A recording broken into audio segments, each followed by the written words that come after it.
And there is still three ways that the enemies they find to keep themselves alive or to survive. So it says that the animals survive the winter in a number of ways, including ourselves as well. And these include, first one it is hibernation, second one migration, and physical adaptation. So these three things happen with the animals, and I want to bring the same three things for ourselves as well. Because they use these three things, three ways for them to survive. And this season, call it winter. It is also, we also need to use these three things concerning ourselves, that we can be able to achieve what we want to achieve and survive if we are in that season. So let us go to the first one, to hibernation. I believe the only animal who hibernated is bears, right? Normally, when it comes to the hibernation, what they're going to do? They will sleep during the winter. But how does it take place? They just wake up one day and they look outside there, out of their cave, is knowing that they say, oh, I'm going to now sleep for a couple of months because it's winter there. It's time to sleep. It's like this. They prepare themselves. We speak about animals. It's like they are already programmed to do that, if you can use this word. So they start, during the autumn, they start preparing themselves, eating more. They start preparing, even their own body, that when it comes the time of them to hibernate, they can just do it. Because during that moment, even their heart will beat slow, and they'll be able to sleep. They will minimize the use of their energy. And this is the same need to do as well during this season. It's a way of you now stop.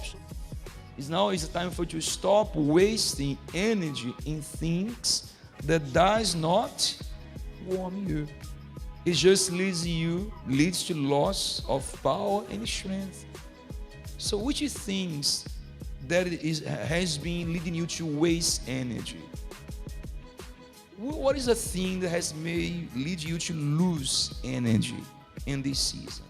We can name one. Call it the worries.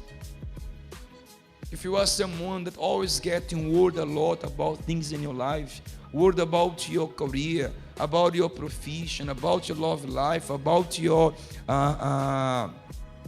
family, your financial, whatever it may be. So those worries, what they're doing is helping you. It's taking energy. And that's the reason why there are some of you, time by time, you say, I'm feeling weak in my faith. I'm feeling dismotivated. I'm feeling like I cannot make it, because you're losing energy. And how you lose energy? Because you allow worries to be part of yourself.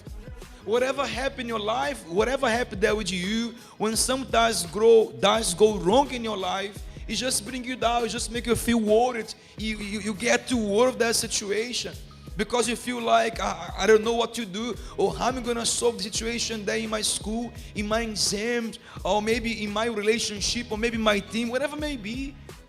So we cannot allow worries to be part of ourselves. When you are facing problems, when you are dealing with hard situations in your life, you should not allow worries to be part of you. Worries, should we embrace or should we cast away? So we don't embrace. Worries, we cast away from our life. We cannot keep within us, because it will make us hot or cold.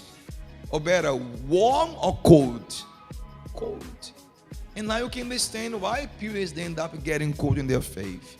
Because they are embracing worries. They allow the worries to be part of them. They allow that anxiety, because they want to get something quickly, to take power from them. And that is one thing very important as well. Because if you are now in the season of searching for warmth, so you cannot allow even anxiety to be part of yourself. Because I said anxiety can destroy you. Now it's time of you to cast away the anxiety, to cast away this worry. Save power, save energy. Keep your faith in those moments. If you are fighting for something, if you really want something and you have not get yet, because it's not the time yet. Pastor, I really want this. I'm doing my part, but it not came yet because it's not the time. So as it is not the time, so save energy. Work on yourself. Keep yourself warm. Keep yourself stronger. Keep yourself in faith. Keep yourself in the right way. Because when the right time comes, you're ready to receive it. Because you have prepared yourself. Are you preparing yourself for the season that God wants to place you? Or are you trying to place yourself in your own season before time? Because if you put yourself in a season before time, you're going to fail there. Because you're not ready for that season. You understand? So the next thing that is needed for each one of us is called migration. You're going to migrate from one place to another. So the animals, I believe it's the birds, right? They do that. They migrate from one place, and what will they search on that other place? Warm and food. So they only leave the place because they know, if I stay here, I'll fail. I'll die here. And there's a teaching for us. You have to migrate, BYG. You have to, if you want to reach what God wanted to reach, now is the time of you move forward. Time to move forward. Stop looking to the past failures. And this season is time for you to forget whatever happened.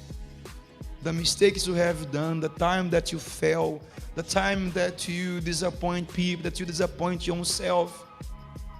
The time that I have done things to say, I regret those things I have done. Okay, now it's time of you move forward. You can't dwell in the past.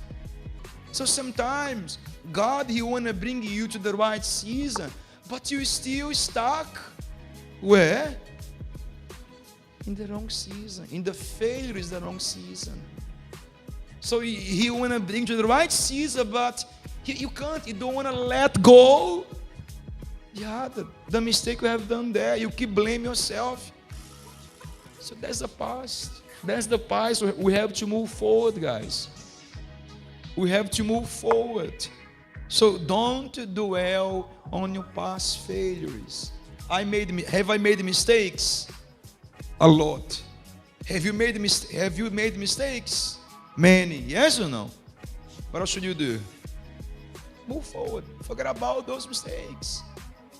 If you have to go back, it's just to remind yourself that what you have done did not work. And if you do it again, it will not work. Just that. But it's not for you to dwell there in the past. So the last one is called physical adaptation. The animals, they adapt themselves to the environment. So take this for ourselves. It's time for us to adapt ourselves. Sometimes, for example, you are there in school and you have not yet adapt yourself to that place, to the challenge, to what is required from you, what's expected from you. You remain at emotion, remain at the same way. It's time to adapt. It's time to get mature. As the Apostle Paul said, when I was a boy, I used to speak as a boy, or better, when I was a child, I used to speak as a child, behave as a child. But now that I'm a man, I behave as a man. So we have to leave behind. Adapt yourself. Adapt yourself now to this new environment, be it in university, be it there in school or in your work, whatever it may be. Adapt yourself. And how can I adapt myself, Pastor? When you build resilience. Build resilience. Resilience. When you are facing a struggle, when things not going well, adapt yourself there. How, Pastor? Build resilience. Don't be someone weak, someone that breaks for anything.